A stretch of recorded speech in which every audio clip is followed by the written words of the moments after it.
ನಮಸ್ಕಾರ ಮಕ್ಕಳೇ, ಇದು ಗಣಿತ 8ನೇ ತರಗತಿ ಭಾಗ 1 ಅಧ್ಯಾಯ 1 ಭಾಗಲಬ್ಧ ಸಂಖ್ಯೆಗಳು. ಈ ಪಾಠದಲ್ಲಿ ಒಂದೇ ಅಭ್ಯಾಸ ಇರೋದು. ಅಭ್ಯಾಸ 1.1ರಲ್ಲಿ ಇರತಕ್ಕಂಥ ಲೆಕ್ಕಗಳನ್ನು ಮಾಡೋಣ. ಈ ಲೆಕ್ಕಗಳು ಏನು ದೊಡ್ಡ ಲೆಕ್ಕಗಳಲ್ಲ, ಏನು ಸಣ್ಣವಿದಾವೆ. ಇದನ್ನು ನಾವು ಒಂದನೇ ಲೆಕ್ಕ ಓದೋಣ. ಇವುಗಳಲ್ಲಿ ಬಳಸಲಾಗಿರುವ ಗುಣಾಕಾರದ ಗುಣಲಕ್ಷಣವನ್ನು ಹೆಸರಿಸಿ. ಇದನ್ನು ಎಕ್ಸೈಜ್ನಲ್ಲಿ ಮಾಡೋಣ.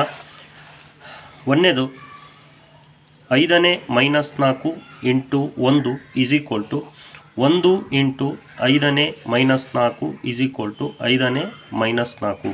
ಇಲ್ಲಿ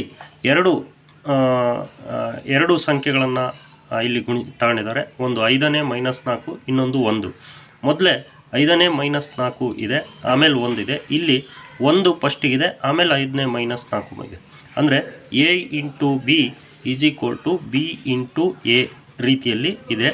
ಅಂದರೆ ಇವೆರಡರ ಗುಣಲಬ್ಧ ಸೇಮ್ ಇದೆ ಅಂತಂದೇಳಿ ಇವು ಈಸ್ ಈಕ್ವಲ್ ಟು ಇದೆ. ಹಂಗಾಗಿ ಇವೆರಡರ ಗುಣಲಬ್ಧ ಸೇಮ್ ಇದೆ. ಅಂದರೆ ಇದು ಯಾವ ಗುಣಲಕ್ಷಣ ಅಂದರೆ, ಯಾವುದೇ ಎರಡು ಸಂಖ್ಯೆಗಳನ್ನು ತೆಗೆದುಕೊಂಡು, ಅಂದರೆ ಭಾಗಲಬ್ಧ ಸಂಖ್ಯೆಗಳನ್ನು ತೆಗೆದುಕೊಂಡು ಗುಣಿಸಿದಾಗ, ಅದಲು ಬದಲು ಮಾಡಿ ಗುಣಿಸಿದಾಗ ಬರ್ತಕ್ಕಂಥ ಗುಣಲಬ್ಧ ಒಂದೇ ಆಗಿರುತ್ತೆ. ಹಾಗಾಗಿ ಇದು ಗುಣಾಕಾರದ ಪರಿವರ್ತನೀಯ ನಿಯಮ. ಇಲ್ಲಿ ಬಳಸಲಾಗಿರುವ ಗುಣಾಕಾರದ ಗುಣಲಕ್ಷಣ ಭಾಗಲಬ್ಧ ಸಂಖ್ಯೆಗಳ ಗುಣಾಕಾರದ ಪರಿವರ್ತನೀಯ ನಿಯಮ. ಎರಡನೇದು 17ನೇ ಮೈನಸ್ 13 ಇಂಟು 7ನೇ ಮೈನಸ್ 2 ಈಸ್ ಈಕ್ವಲ್ ಟು 7ನೇ ಮೈನಸ್ 2 ಇಂಟು 17ನೇ ಮೈನಸ್ 13.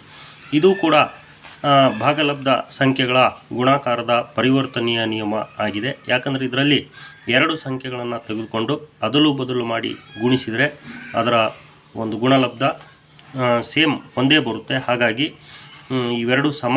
ಹಾಗಾಗಿ ಇದು ಪರಿವರ್ತನೀಯ ಗುಣಾಕಾರದ ಪರಿವರ್ತನೀಯ ಗುಣ ಭಾಗಲಬ್ಧ ಸಂಖ್ಯೆಗಳಲ್ಲಿ. ನೆಕ್ಸ್ಟ್ ಮೂರನೇದು 29ನೇ ಮೈನಸ್ 19 ಇಂಟು ಮೈನಸ್ 19ನೇ 29 ಈಸ್ ಈಕ್ವಲ್ ಟು 1. ಇದು ಮೈನಸ್ 19ನೇ 29 ಅನ್ನೋದು ಈ ಕೊಟ್ಟಿರ್ತಕ್ಕಂಥ ಮೊದಲನೇ ಸಂಖ್ಯೆಯ ವ್ಯುತ್ಕ್ರಮ ಆಗಿದೆ, ಅಂದರೆ ಉಲ್ಟಾ ಪಲ್ಟಾ ಆಗಿದೆ. ಮೈನಸ್ 19 ಇಲ್ಲಿ ಮೇಲಿದೆ, ಮೈನಸ್ 19 ಮೇಲಿದೆ, 29 ಕೆಳಗಿದೆ. ಅದೇ ಇದರಲ್ಲಿ 29 ಮೇಲಿದೆ, ಮೈನಸ್ 19 ಕೆಳಗಿದೆ. ಅಂದರೆ ಉಲ್ಟಾ ಮಾಡಿದ್ದಾರೆ. ಅಂದರೆ ಈ ಉಲ್ಟಾ ಮಾಡಿರ್ತಕ್ಕಂಥ ಭಾಗಲಬ್ಧ ಸಂಖ್ಯೆಯು 29ನೇ ಮೈನಸ್ 19 ಭಾಗಲಬ್ಧ ಸಂಖ್ಯೆಯ ವ್ಯುತ್ಕ್ರಮ ಅಥವಾ ಗುಣಾಕಾರದ ವಿಲೋಮಾಂಶ ಎನ್ನುತ್ತೇವೆ.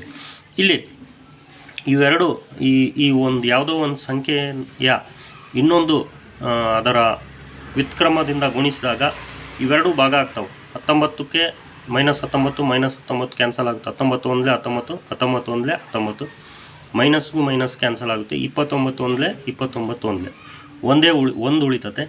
ಯಾವುದೇ ಭಾಗಲಬ್ಧ ಸಂಖ್ಯೆಗೆ ಅದರ ವ್ಯುತ್ಕ್ರಮದಿಂದ ಗುಣಿಸಿದಾಗ ಉತ್ತರ 1 ಬರುತ್ತೆ. ಈ ರೀತಿ ಬಂದರೆ ಇದು ಸಂಖ್ಯೆಯ ವ್ಯುತ್ಕ್ರಮ, ಈ ಸಂಖ್ಯೆಯ ವ್ಯುತ್ಕ್ರಮ ಇದು, ಈ ಸಂಖ್ಯೆಯ ವ್ಯುತ್ಕ್ರಮ ಇದು, ಗುಣಾಕಾರದ ವಿಲೋಮಾಂಶ.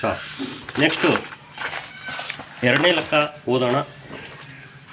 3ನೇ 1 ಇಂಟು ಆವರಣ 6 ಇಂಟು 3ನೇ 4 3ನೇ 1 ಇಂಟು 6 ಆವರಣ ಇಂಟು 3ನೇ 4 ಎಂದು ಬರೆಯಲು ಯಾವ ಗುಣಲಕ್ಷಣದಿಂದ ಸಾಧ್ಯವಾಗಿದೆ?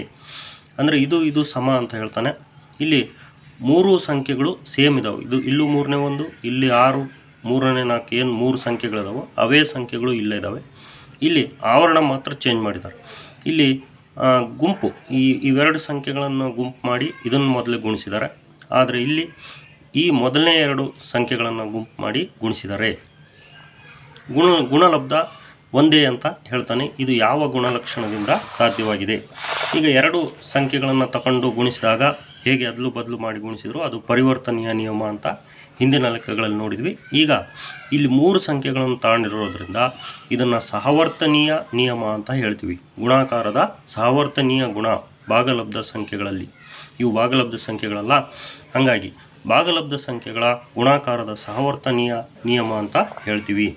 ನೆಕ್ಸ್ಟ್ ಮೂರನೇ ಕ್ವಶನ್ನು, ಎರಡು ಭಾಗಲಬ್ಧ ಸಂಖ್ಯೆಗಳ ಗುಣಲಬ್ಧವು ಯಾವಾಗಲೂ ಡ್ಯಾಶ್ ಅಂತ ಹೇಳಿದಾನೆ. ಉತ್ತರ ಎರಡು ಭಾಗಲಬ್ಧ ಸಂಖ್ಯೆಗಳ ಗುಣಲಬ್ಧವು ಯಾವಾಗಲೂ ಒಂದು ಭಾಗಲಬ್ಧ ಸಂಖ್ಯೆ ಆಗಿರುತ್ತದೆ. ಇದು ಆವೃತ ಗುಣವನ್ನು ಸೂಚಿಸ್ತದೆ. ಅಂದರೆ ಯಾವುದೇ ಭಾಗಲಬ್ಧ ಸಂಖ್ಯೆಗಳನ್ನು ಗುಣಿಸಿದಾಗ ಬರ್ತಕ್ಕಂಥ ಸಂಖ್ಯೆ ಭಾಗಲಬ್ಧ ಸಂಖ್ಯೆಯೇ ಆಗಿರುತ್ತದೆ.